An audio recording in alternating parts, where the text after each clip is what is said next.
Abra sua Bíblia em Atos capítulo 3.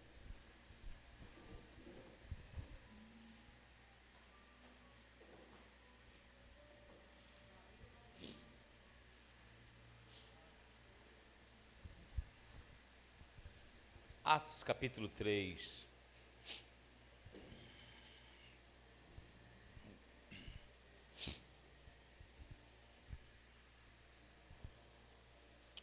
O livro Atos é intitulado Atos dos Apóstolos,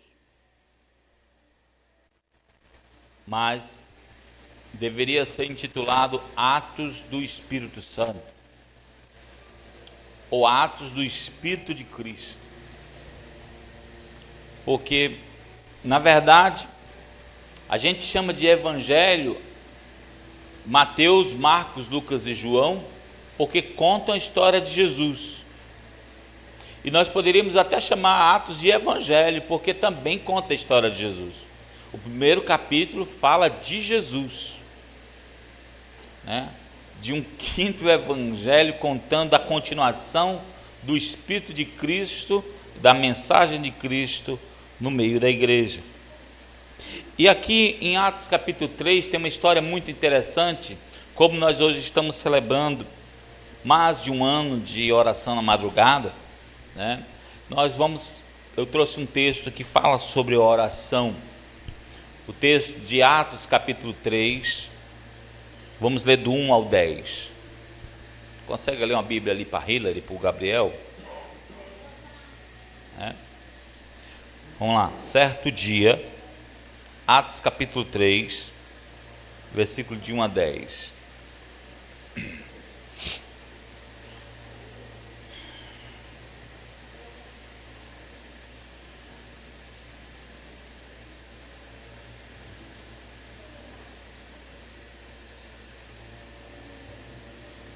Ela vai abrindo aí enquanto a gente vai lendo. Certo dia, Pedro e João estavam subindo ao templo na hora da oração, às 3 horas da tarde. Estava sendo levado para a porta do templo chamada Formosa, um aleijado de nascença, que ali era colocado todos os dias para pedir esmolas aos que entravam no templo. Vendo que Pedro e João iam entrar no pátio do templo, pediu-lhes esmola. Pedro e João olharam bem para ele, e então Pedro disse: olha para nós.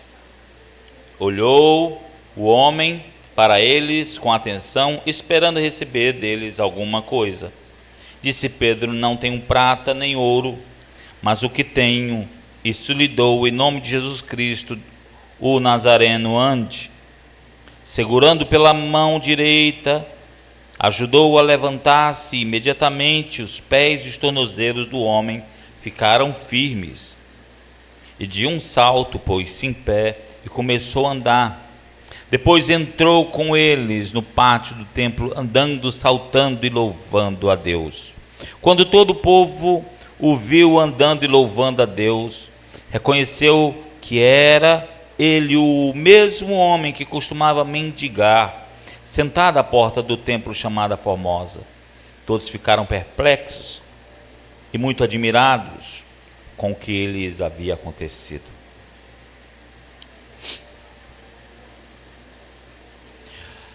Pedro e João, eles subiram para o templo para orar. Uma coisa que a NVI falhou nessa tradução é essa palavra, certo dia. Não tem essa expressão certo dia.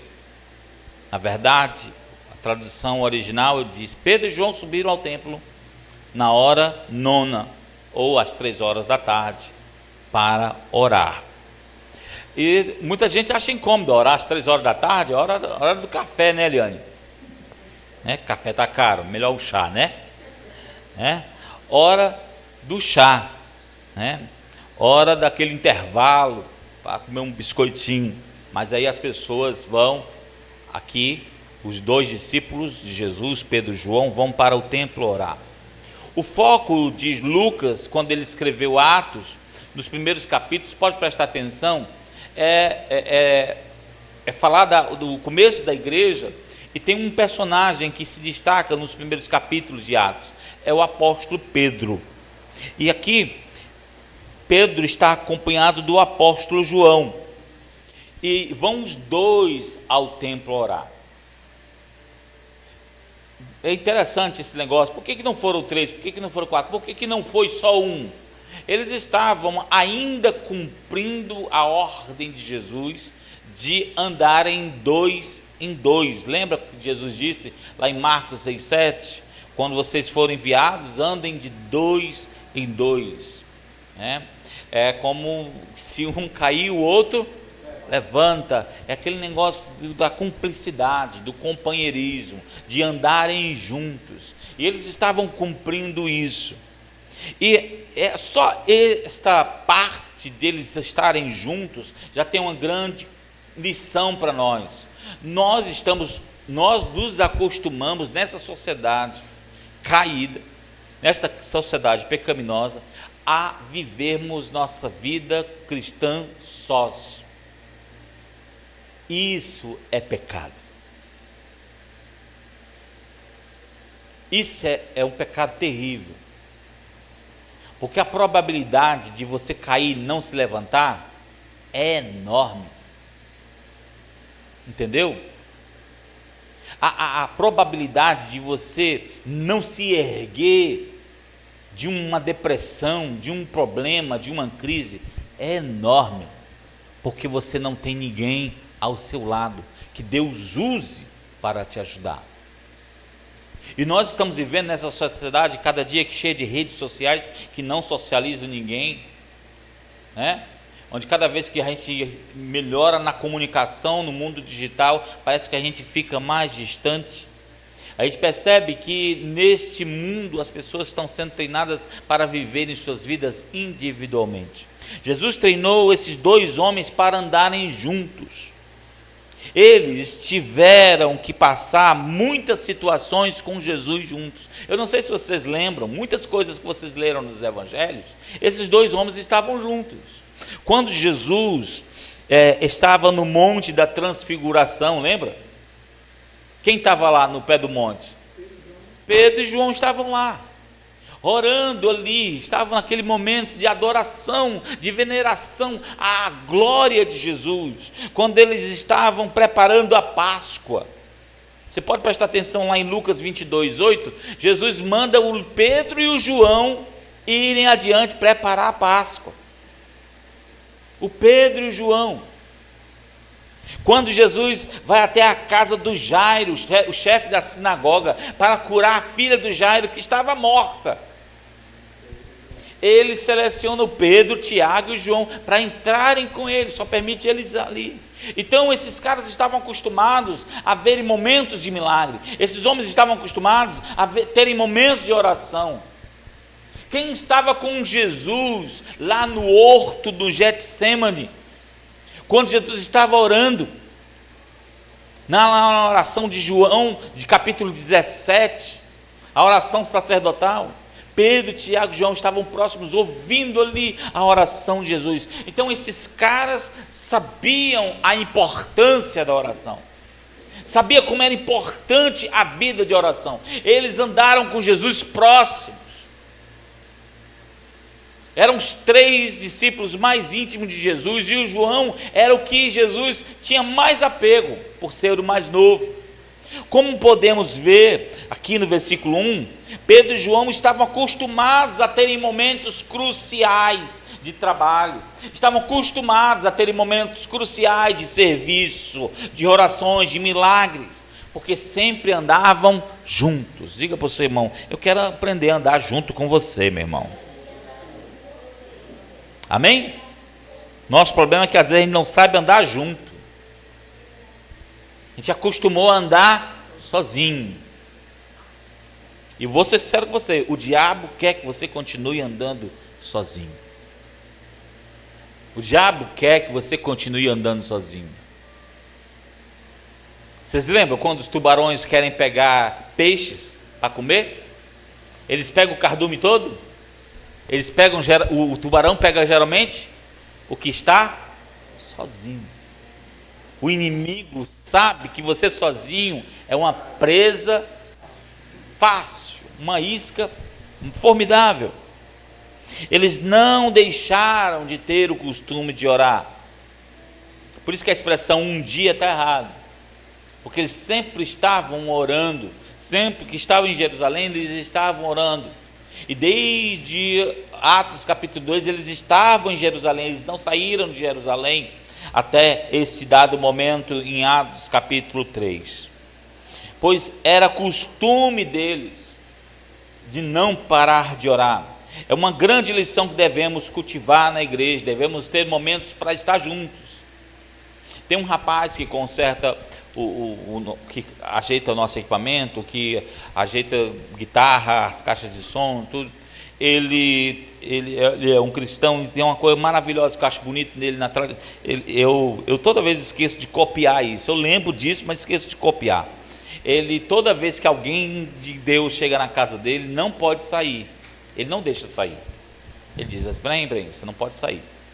Então a pessoa vai sair, ele segura na mão assim e puxa de volta. Você não pode sair sem antes orar por mim.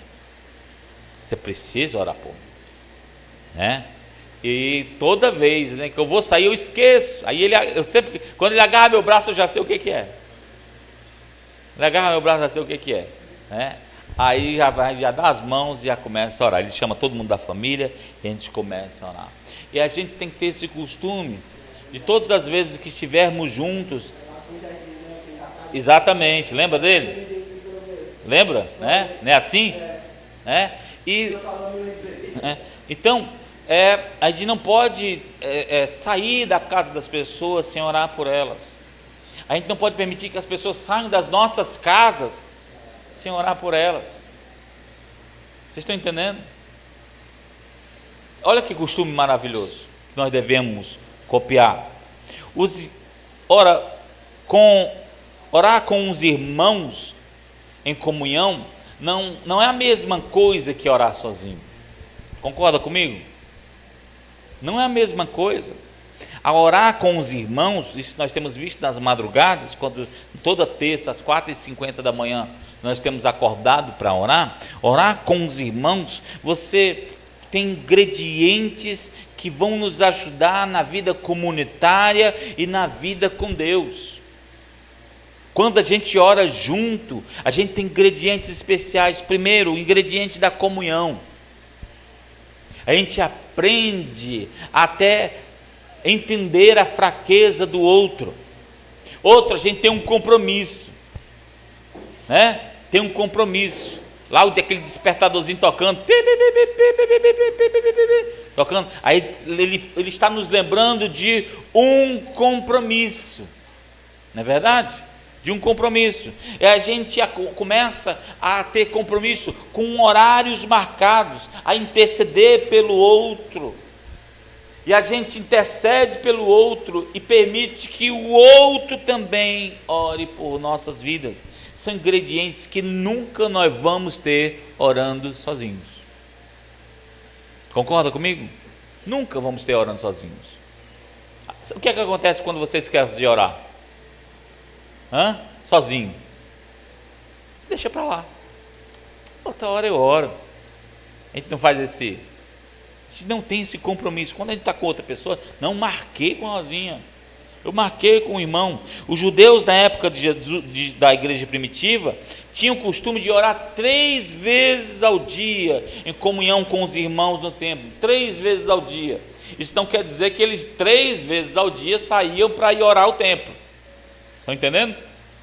Pelo menos 1 ou 2 vezes, dependendo do seu tempo, eles tinham que tirar para ir ao templo quando estavam em Jerusalém. Eles oravam pela manhã, assim que o sol nascia, oravam às 15 horas, que é essa hora aí que os discípulos foram ao templo, né? E ao pôr do sol. Então à tarde eles oravam 2 vezes, né? Na época de Davi tinham o costume de orar também 3 vezes. Você pode verificar isso em Salmo 55. Salmo 55, versículo 16 e 17, não eram os mesmos horários do tempo da igreja primitiva, mas também tinham o costume já de orar 3 vezes. Salmo 55, no meio da sua Bíblia, no versículo 16 e versículo 17. Alguém leia, por favor? Eu, porém, invocarei a Deus e o Senhor me salvará. À tarde, pela manhã e ao meio-dia. Farei as minhas queixas e lamentarei. E ele ouvirá a minha voz. Olha como é que Davi expressa o tempo dele de oração. À tarde, pela manhã e ao meio-dia, não é isso? E o que ele fazia nesse tempo de oração? O Davi apresentava suas queixas, Davi tirava o tempo para invocar a Deus, Davi mostrava sua necessidade de salvação, Davi mostrava lamentos. Em vez de ficar lamentando para o filho, para a esposa, para o esposo, ele ia lamentar diante de Deus. Está entendendo? Ia lamentar para Deus. E ele tinha certeza que Deus iria ouvi-lo. É isso que diz no final do versículo 17. Ele vai ouvir o meu clamor, vai ouvir a minha oração. O que esperar quando duas pessoas de Deus se reúnem diante de Deus em oração, com esses ingredientes que estamos falando aqui, com essa comunhão, com esse compromisso, para orar pela salvação, para orar para que Deus escute o seu clamor? O que é que acontece quando duas pessoas de Deus se reúnem para orar? Dessa forma, coisas maravilhosas vão acontecer. A oração desses homens pode causar efeitos estrondosos. Como disse o apóstolo Tiago, o escritor Tiago, disse em Tiago 5,16, que a oração feita por um justo pode muito seus efeitos, e dois justos. A oração de uma pessoa só pode muito em seus efeitos, imagina de duas pessoas. Deus já tinha algo espetacular na vida deles, quando se juntavam para orar. Lembra em Atos capítulo 2, versículo 1? Diz que, lá em Atos 2:1, que eles estavam reunidos em um só lugar. Eles estavam ali para orar. E naquele dia, lá em Atos 2, quando eles se reuniram juntos para orar, desceu a presença do Espírito Santo de uma forma maravilhosa sobre eles e mudou a vida deles. Pessoas de oração devem estar sempre esperando por um momento milagroso na caminhada na vida com Deus.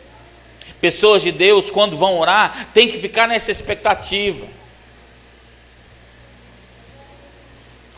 Vocês já viram pessoas orando que são incrédulas? Já viram? Eu já vi muitas pessoas orando de uma forma incrédula. Ai, Senhor Deus, salva o Arnaldinho. Mas ele é tão difícil, né, Senhor Deus? É tão complicado, né? Vocês estão entendendo? Apesar de dizer, Deus toca na vida de fulano, mas a gente já vai colocando as barreiras como se Deus tivesse barreiras. Vocês estão entendendo? Isso é a incredulidade da pessoa.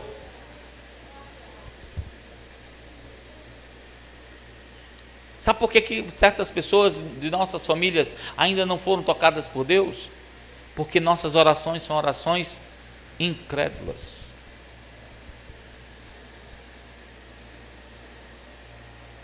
Eu creio no grande milagre na sua família, meu irmão.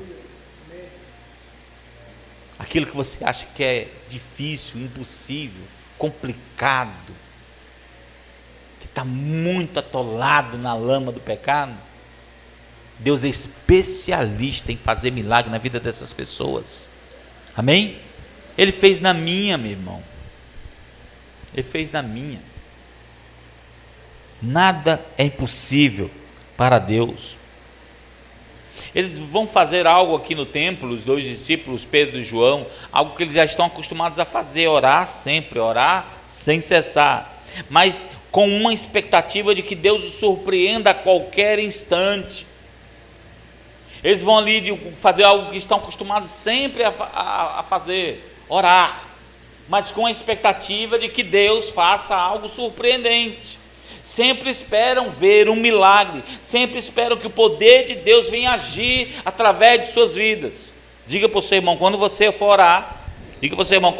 orar, crie uma expectativa de que o poder de Deus haja na sua vida. Amém? Você tem que criar essa expectativa. Eu vou orar aqui, mas eu crio uma expectativa de que Deus possa fazer. Porque se você criar expectativa em você, aí já era. Porque quando eu olho para mim, eu vejo que eu não sou nada. Quando eu olho para mim, vejo que eu não tenho capacidade alguma. Eu tenho que colocar expectativa no Deus que responde a nossa oração e faz o milagre. Só que quando eles vão orar, como diz aqui do versículo 2, está ali um homem, um terceiro elemento, um homem paralítico, que diz a Bíblia aqui que ele era paralítico desde o ventre de sua mãe, desde nascença, já nasceu paralítico, já nasceu com problemas.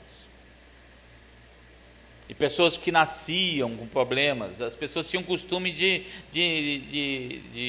tratar com diferença. Uma que não conseguia emprego, não conseguia trabalho, né? Assim como muitos hoje, quando tem algum problema físico, né? Cego de um olho, né? Não tem um braço, tem muita dificuldade de conseguir trabalho. Hoje é mais fácil do que antes. Antes não tinha direito nenhum, ia virar mendigo. E olha lá as condições que a sociedade colocava sobre eles. Lembra da pergunta que fizeram a Jesus quando viram o cego? Senhor, quem foi que pecou para que nascesse cego? Eles já tinham a ideia de que tinha a ver com pecado e maldição.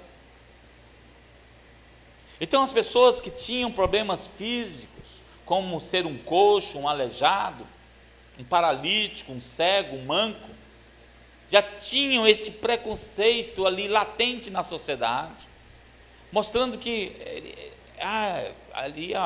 Deus amaldiçoou, nasceu já com as pernas com problema, já nasceu paralítico. E as pessoas levavam todos os dias ele para um lugar chamado a Porta Formosa. Havia um aleijado ali que possuía um outro costume. Os discípulos estavam ali com o costume de orar sempre, mas o paralítico tinha um outro costume. Qual era o costume? Pedir esmolas na porta do templo. Por quê? Na porta do templo. As pessoas, quando iam orar ali, entravam pelo menos com um sentimento de buscar a Deus e a sua misericórdia. Ou se não entrassem, pelo menos quando saíssem, iam sair com um coração cheio de misericórdia, e provavelmente iam ter misericórdia dele e dar alguma esmola, alguns trocados, algumas moedas. A porta do templo era chamada Formosa. Você sabe por quê? Você sabe por que a porta era chamada Formosa? Porque era formosa. Era bonita a porta, gente. E pesada, né? Provavelmente era uma porta tão pesada que para abri-la precisava de 3 pessoas de um lado e 3 pessoas de outro, porque era muito pesada. 6 pessoas abriam aquela porta do pátio do templo todos os dias. A porta, ela era feita de cobre vindo de Corinto. Então não era uma porta só de madeira, era uma porta de cobre vindo de Corinto. E as lâminas que cobriam a porta, né, eram de prata. Cobre, prata, e eu escutava essa expressão quando eu era menino. Ela era crustrada com ouro. Já ouviram essa expressão? Vocês?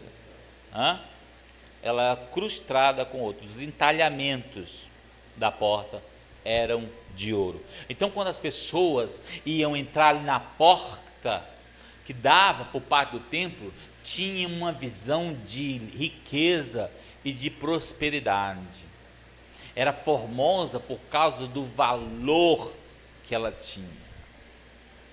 Entendeu? Então, tinha cobre, prata e ouro.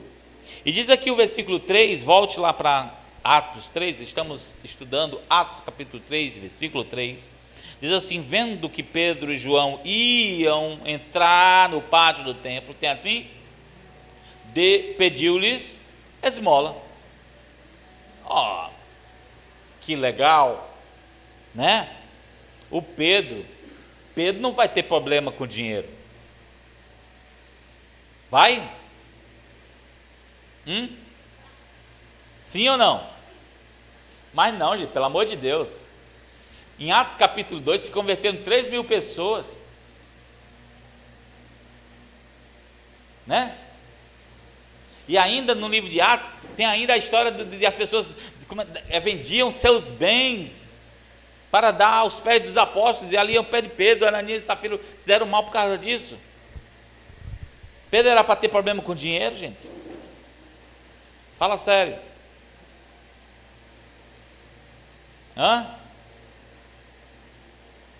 É que as pessoas têm as ideias seguintes: se a igreja do cara tem 3.000 pessoas, o cara vai andar de uma Hilux, né? Um Lamborghini, né? Tem essa ideia. Eu nunca esqueço o dia que eu vim à igreja, o cara olhou para mim na porta da igreja assim: mas você cuida da igreja aí, é pastor da igreja aí, e anda a pé? Qual o problema? Que as pessoas têm a ideia de que os pastores cuidam das igrejas para ficarem ricos. Vocês estão entendendo?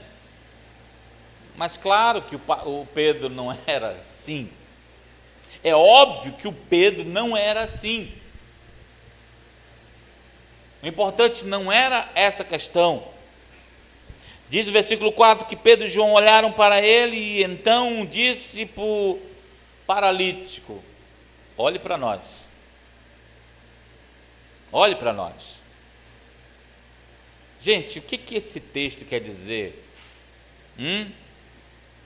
Você acha que tem a ver com dinheiro? Fala para mim. Sim ou não? Vamos lá. Vamos entender.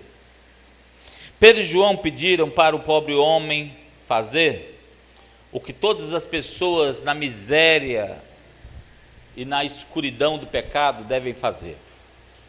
Todas as pessoas que vivem sem Deus, elas devem olhar para quem anda na luz. Preste atenção no que eu estou lhe dizendo. Todas as pessoas que andam sem Jesus, elas não sabem disso, mas você tem que falar para elas. Você tem que ser uma referência, como um farol, e dizer: olhe para cá. Tem que aprumar a visão dessa pessoa. Olhe para mim. Olhe para o que eu vou lhe dizer. E por que tinha que olhar para ele? Porque tinha que olhar para o Pedro.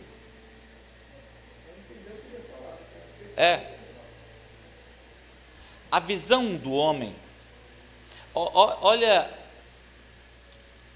a discrepância do texto. O homem está mendigando no pé de uma porta que vale milhões.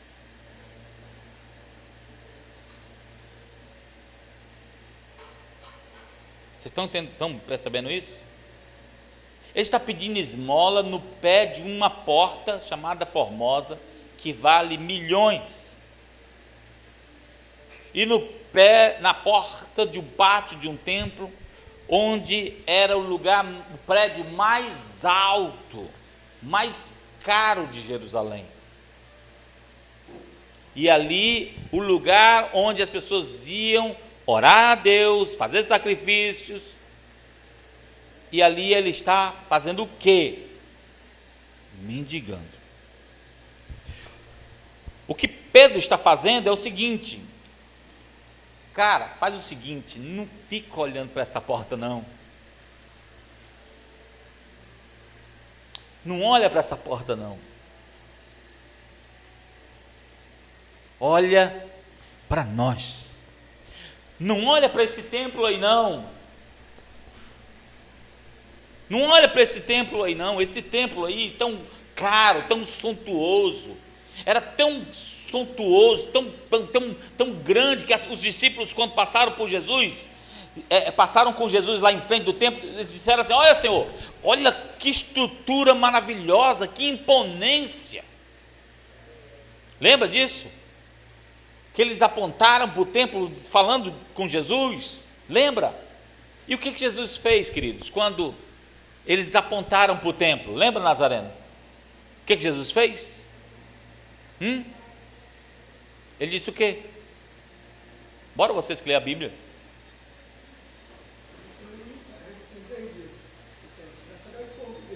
Ele falou do quê?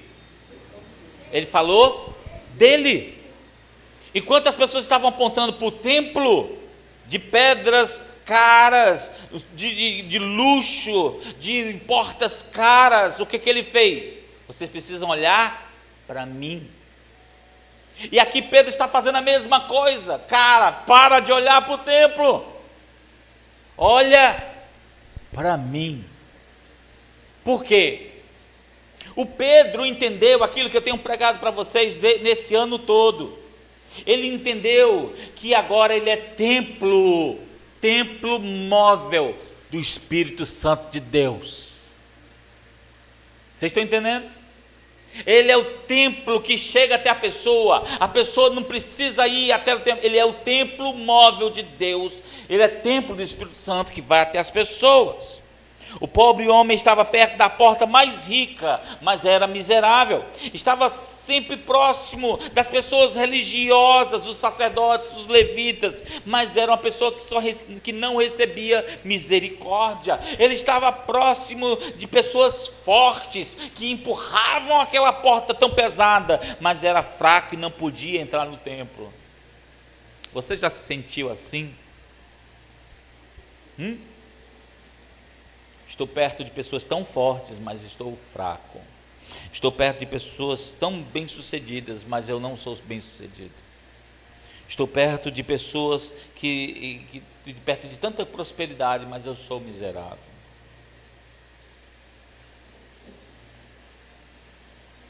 A presença de um coxo pedinte era algo na porta do templo, era algo que contrariava a Torá, que é o Pentateuco. Um pedinte, coxo, na porta do templo, na porta mais cara que tinha no templo. Se você ver sua Bíblia em Deuteronômio 15:4, veja aí. Alguém leia, por favor. Deuteronômio 15:4. E apenas ouvidos atentamente a voz do Senhor teu Deus, para cuidares e cumprir todos esses mandamentos que hoje te ordeno. É o 15:4? Acho que eu errei, hein? O que diz o resto? Pois o Senhor teu Deus te abençoará, como tem dito, assim prestarás as nações, mas não tomarás o descanso. Dominarás as nações, porém não dominarás. Não, é isso não. Errei aqui a referência. É. Pedra? Está errado sua Bíblia aí, irmão. Deuteronômio 15:4. Como é que diz aí, Eliane?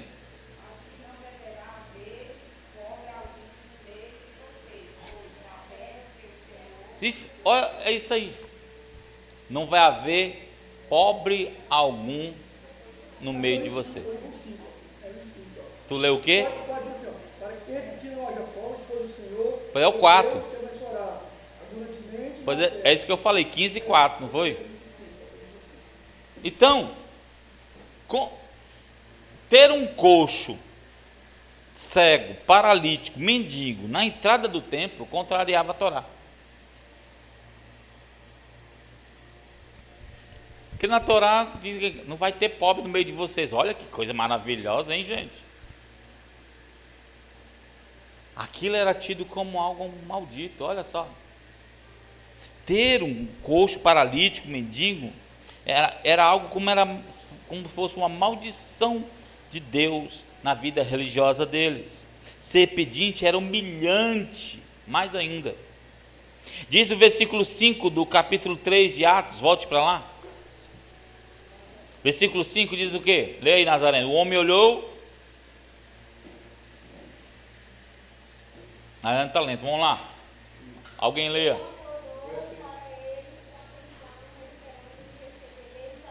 O costume do homem ali era receber. Que nem o negócio da mendicância é isso, né, gente? Dá, igual a sanguessuga, né? Dá, né? A sanguessuga tem duas filhas, o nome de uma é Dá e a outra é Dadá, né? E só quer isso. E eu preste atenção que eu estou dizendo, essa sociedade, esse sistema, essa política que estamos vivendo, ela está treinando você para ser mendigo, para querer só assim, ó, dá, por favor, dá uma bolsa aí, né? Me dá uma oportunidade, né? Dá. Eu não quero trabalhar, não quero merecer, não, me dê. Entendeu? Me dê. É uma coisa que eu acho que eu já falei para os irmãos, que às vezes a gente não entende,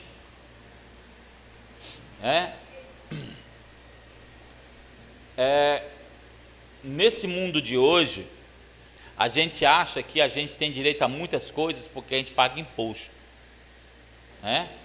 Não, eu tenho direito a ter uma faculdade porque eu pago imposto. Eu tenho direito a ter uma casa própria porque eu pago imposto, né? Aí um monte de pessoas mais pobres dizem que tem direito porque pagam imposto. Aí a pergunta é: quem paga mais imposto?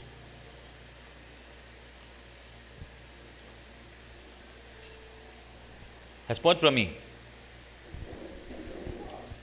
Quem paga mais imposto? O que ganha um salário ou o que ganha 10? O que ganha um salário.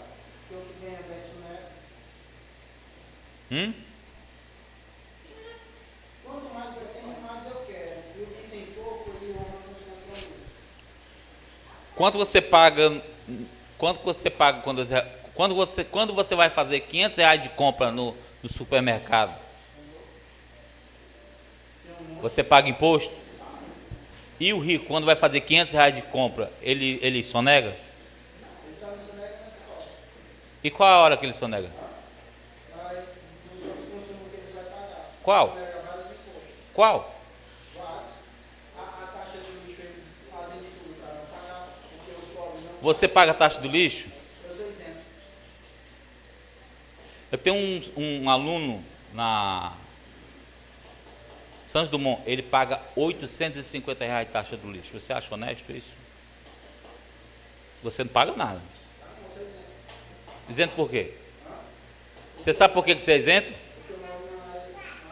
Não, você é isento porque aquele aluno de 850 está pagando o seu. Você sabia disso? Cada pessoa da classe média sustenta 3 pessoas que não tem condições de pagar. O que você diz, existe esse negócio. Eu sou isento, é zero, não existe nada 0,800. Tirem isso da cabeça de vocês. Eu ganhei uma bolsa, não existe bolsa. Alguém vai pagar. Quem paga é a classe média. Entendeu? Tudo que você recebe, que você diz assim, eu ganhei, eu tenho direito. Não, alguém pagou. Entendeu? Quanto você paga de luz na sua casa? 350. Você sabe quanto é que custa lá no nosso bairro? O mesmo consumo de energia que você tem na sua casa? 800. Por que lá eu pago mais caro do que você? Se nós consumimos, bem dizer, temos quase os mesmos eletrodomésticos dentro de casa. Porque estou pagando de alguém. Está entendendo? Ninguém recebe bônus. Tirem isso da cabeça. Isso o comunismo colocou na cabeça das pessoas para que elas acreditassem que tal, fulano sonega, fulano rouba. Para com isso. Eu nunca vi tantas pessoas ricas nesse mês de janeiro, sabe? apertarem ali para comprar os livros dos seus filhos, pagarem a escola dos seus filhos. Entendeu? Pedirem oração, passarem sufoco. Aí eu fiquei olhando ali, vale, meu Deus do céu, eu pensei que fulano, a minha cabeça, eu pensei que fulano passasse aperto. Está entendendo? E vai ver, o que ele paga é muito mais. Lá no colégio do seu filho, ele recebe livro de graça, não é? Recebe. De graça, não. O cara ali pagou. Bota isso na cabeça. Alguém pagou, não tem nada de graça. De graça é só a graça. Vocês estão entendendo? Então temos aqui o mendigo que tem uma lição muito importante para nos dar. Ele está acostumado só a receber. E o Pedro está mostrando para ele aqui que dali ele não vai receber nada. E eu não acredito que o Pedro não tinha nem tostão naquele dia, sinceramente. Porque geralmente quando os apóstolos, os judeus iam ao templo, eles tinham dinheiro para darem oferta na hora do ofertório. Vocês estão entendendo? Eu não acredito que ele não tinha dinheiro. Porque a chave, a virada do negócio é quando ele diz assim, ó, olha para nós. Ele não estava dizendo assim, queridos, presta atenção, olha para nós que nós estamos mais lascados que você. Não era isso que ele queria dizer. Ele queria dizer o seguinte, olha para nós, para de olhar para esse sistema de ostentação de riqueza. Olha para nós. Nós temos algo para te dar. É isso que ele está querendo dizer. Está entendendo? Nós temos algo para te oferecer. Olha o versículo 6 aqui que diz, vamos ler juntos? Disse Pedro, não tenho prata nem ouro, mas o que tenho, isso lhe dou. Em nome de Jesus Cristo, ó Nazareno, ó, ande. Está vendo? O que é que ele queria dizer? Ele não tinha dinheiro? Hã? Era isso? Que é o mais valioso. Cara, ele estava na porta do templo, de prata e ouro. Vocês estão entendendo? Ele estava na porta de prata e ouro. E diz assim, ó, eu não tenho o que essa porta tem. Eu não tenho. Essa porta aí não vai te dar nada. Vocês estão entendendo como o Pedro está trabalhando a cabeça do mendigo? Eu espero que esse evangelho liberte tua mente para o que está aqui. Não temos riqueza proporcionada por esta porta, mas temos algo maior, é o que João dizia, lá em João 4, 1 João 4,4, maior o que está em nós do que o que está no mundo, amém? Nós temos algo maior, e ele diz assim, ó, e esse algo é tão grande, é tão surpreendente, é tão superior, que eu não posso trocar, não pode ser uma esmola, ele tem que ser dado. Jesus morreu pagando um preço tão inestimável, tão precioso por mim e por você, que você não poderia pagar. Por isso que ele deu, por isso que diz João 3,16, que Deus amou o mundo, amou de tal forma o mundo, que deu o seu filho. Porque se fosse para trocar, para negociar, você nunca iria ter condições de pagar. Vocês estão entendendo? Por isso ele deu, e eu vou te dar. Não é a falta de dinheiro aqui, é que ele tem algo muito maior e muito mais precioso. O que temos em Cristo precisa ser dado aos que vivem na miséria e no pecado. Precisa ser dado. E a gente precisa fazer que nem Pedro. Olha aqui o Pedro dando uma estratégia de evangelismo. Olha para mim que eu vou te dar algo. Vem aqui que eu vou te oferecer algo que é maior do que tudo que você já encontrou na sua vida. Aí ele pega e ora por ele, em nome de Jesus Cristo Nazareno, levante e ande, Em nome de Jesus, ande.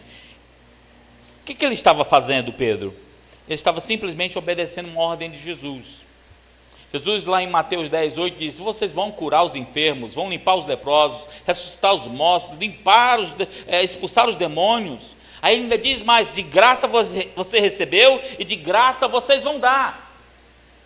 Ele está cumprindo a ordem de Jesus. Você recebeu de graça e vai dar de graça. Ele está cumprindo a ordem de Jesus lá em Marcos 16, 18, que diz: vocês vão colocar as mãos sobre os enfermos e eles vão ficar curados.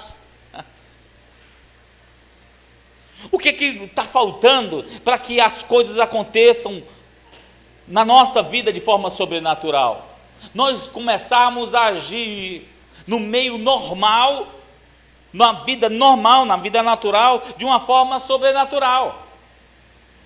Para que coisa mais normal do que ir ao templo orar?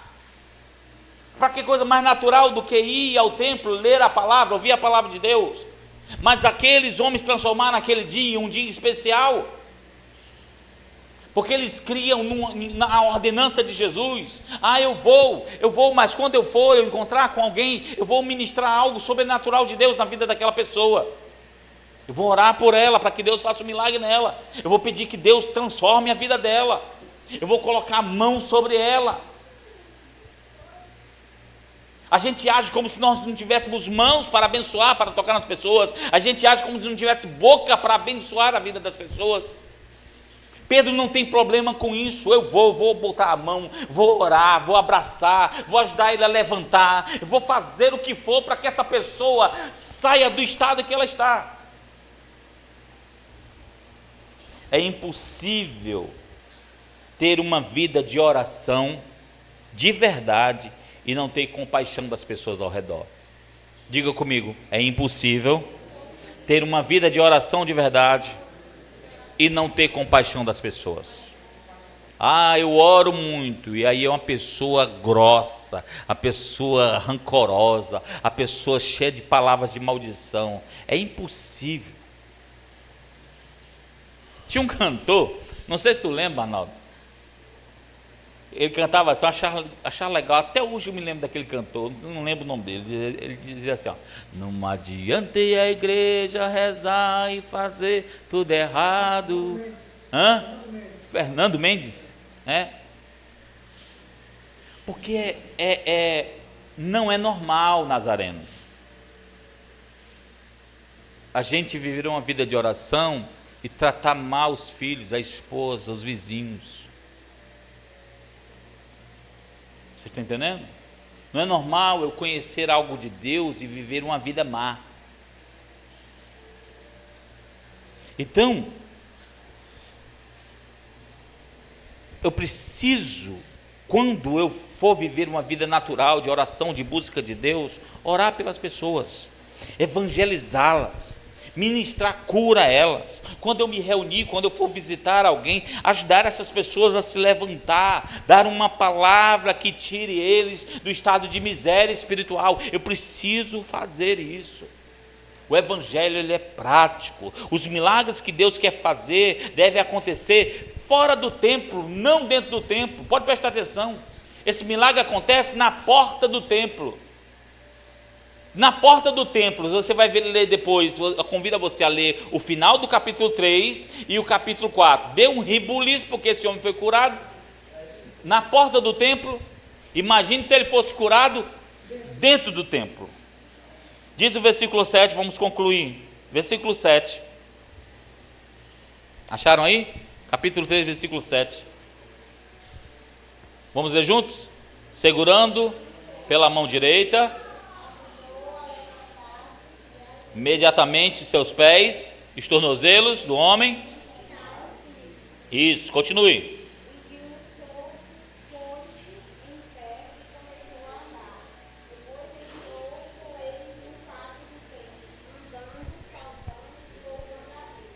Por que ele não foi para casa, Nazareno? Por que ele não foi para casa, Arnaldo? Por que, Jeová, que ele não foi para casa assim que ele foi curado?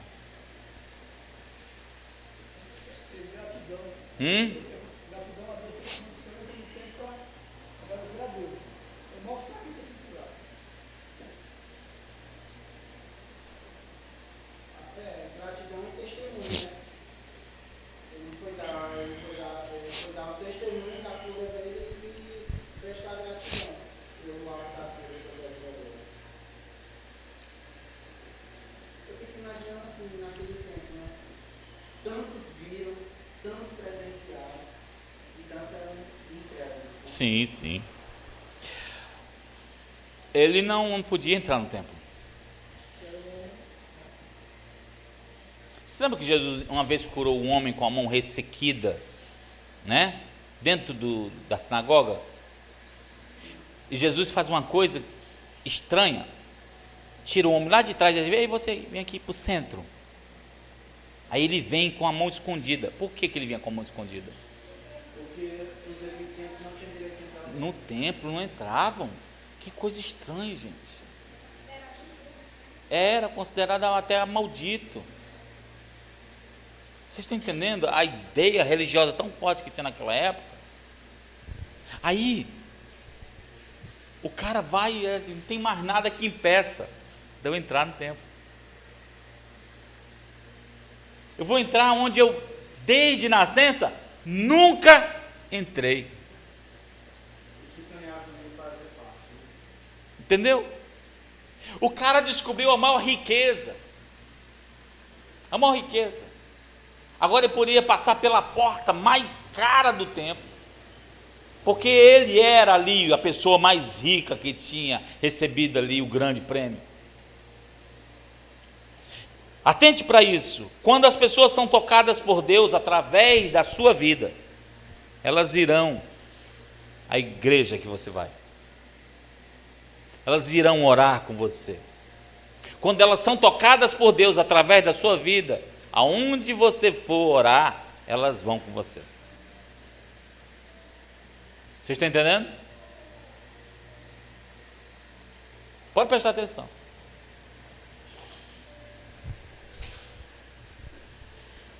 Vocês acham que os discípulos estavam ali cumprindo algum tipo de profecia? Sim ou não? Naquele dia, na porta do templo ali? Está fazendo uma coisa profética? Vocês acham que não?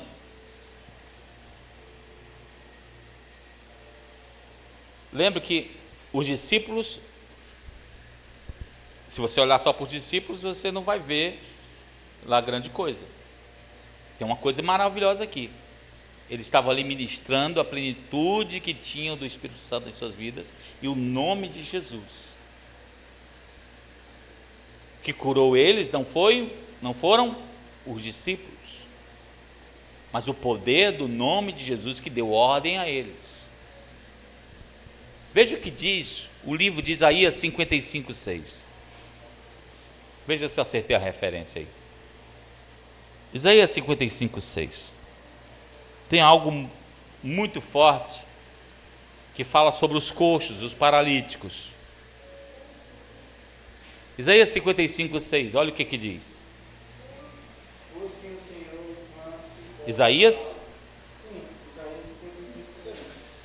É isso mesmo? Busque no Senhor enquanto Ah, clame por ele. vá, meu Deus. Bom, falei que eu tinha errado a referência.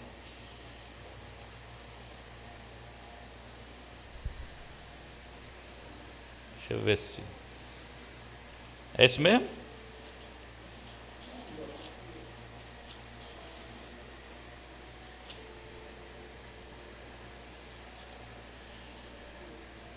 Eu sei que 6.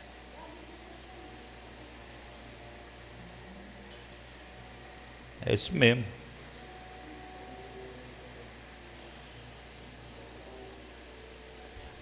Acha para mim na sua Bíblia.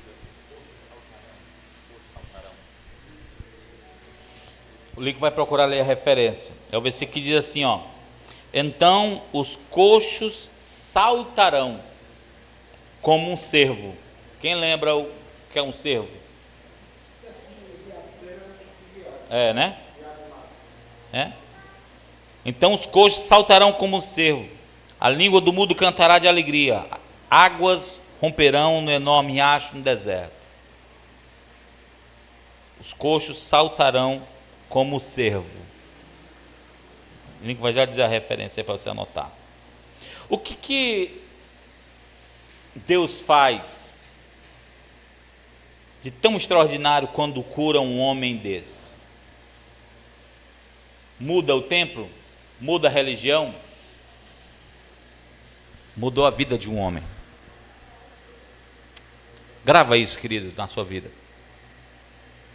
Deus não está aqui para mudar templos. Deus não está aqui para mudar sistemas religiosos. Deus... Oi? 35,6, por favor. Eu errei por causa de um número, não foi? 35,6. Confere aí, por favor.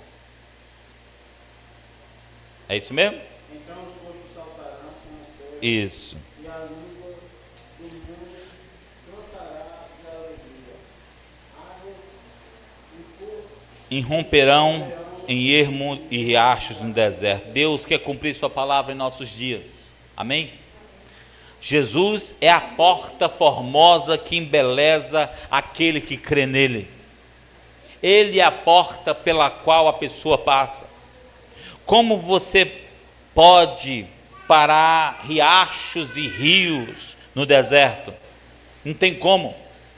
Assim também não dá para parar a alegria, a euforia de uma pessoa que foi alvo do milagre de Jesus. Mas hoje, para acontecer milagres, Deus quer usar nossas vidas, nossas mãos, nossa boca. Deus quer continuar respondendo às nossas orações. Quando Pedro e João foram ao templo orar, eles já estavam em oração. Ei, para com isso, desse negócio. Eu vou orar quando chegar lá. Eu vou conhecer a palavra quando eu chegar lá. Não, eles já estavam vivendo a palavra. Eles já estavam cheios do Espírito Santo e ministrando isso à vida das pessoas. Quando encontrar com alguém no ônibus, quando encontrar alguém no meio do caminho, quando estiver com as pessoas na mesa comendo, pare um momento e peça para elas olharem para você e atentarem para o Jesus que você vai ministrar a vida delas. Amém? Você não deve nunca deixar passar as oportunidades para falar do amor de Jesus e para erguer as pessoas do estado em que estão. Vamos orar. Baixe sua cabeça, feche seus olhos. Damos graças, Senhor Deus. Mais de um ano na oração na madrugada, onde podemos orar pelas pessoas. Obrigado, Senhor, porque o Senhor tem respondido muitas de nossas orações. Ensina-nos, Senhor Deus, a agir conforme as nossas orações. Ensina-nos, Senhor Deus, a agir em obediência à Tua palavra como Pedro e João, Pai. Em nome de Jesus. Há milagres que eu sei que o Senhor quer fazer nas nossas famílias, na nossa casa, no nosso trabalho. Mas nós limitamos, muitas vezes, a ação do Senhor, somos incrédulos, oramos, mas estamos cheios de incredulidade. Nos perdoe de nossa incredulidade, nos ajude, Senhor Deus, a andar contigo, te conhecendo e ajudando a levantar outros, Senhor Deus, do estado em que estão, em nome de Jesus. Que as palavras que saírem dos nossos lábios sejam para abençoar, nunca para amaldiçoar, Senhor. Que o Senhor use a nossa boca, Senhor Deus, para isso, em nome de Jesus, Senhor. Amém, amém. Queridos, muitas vezes meus filhos estão enfermos, né? E lá em casa é assim, quando um fica bom, o outro arreia, né? Aí quando aquele vai ficando bom, é desse jeito, é complicado. E eu confesso para você, se todas as vezes que meus filhos estivessem doentes, eu tivesse ido ao hospital, nós tínhamos que ter um quarto alugado dentro do hospital. Muitas vezes, ou metade das vezes, eu precisei ir para os pés do Senhor e ficar ao pé da cama com os meus filhos e dizer: levanta, filho, vamos orar pela sua enfermidade. E muitas vezes os meninos iam dormir e diziam assim: papai, eu já estou bem melhor. Eu estou bem melhor. E quantas vezes eu ouvi isso, eles dizerem isso? Papai, acordei bonzinho. Sabe por quê? Porque saí do meu lugar, saí da minha incredulidade e criei naquele que pode fazer todas as coisas, que pode fazer o milagre. Às vezes as coisas não acontecem porque a gente não sai do nosso lugar. Devemos ministrar a vida dos nossos familiares, dos nossos vizinhos, aqueles que entram na nossa casa. Amém? Deus possa abençoá-los com esta palavra. Ana Eliane.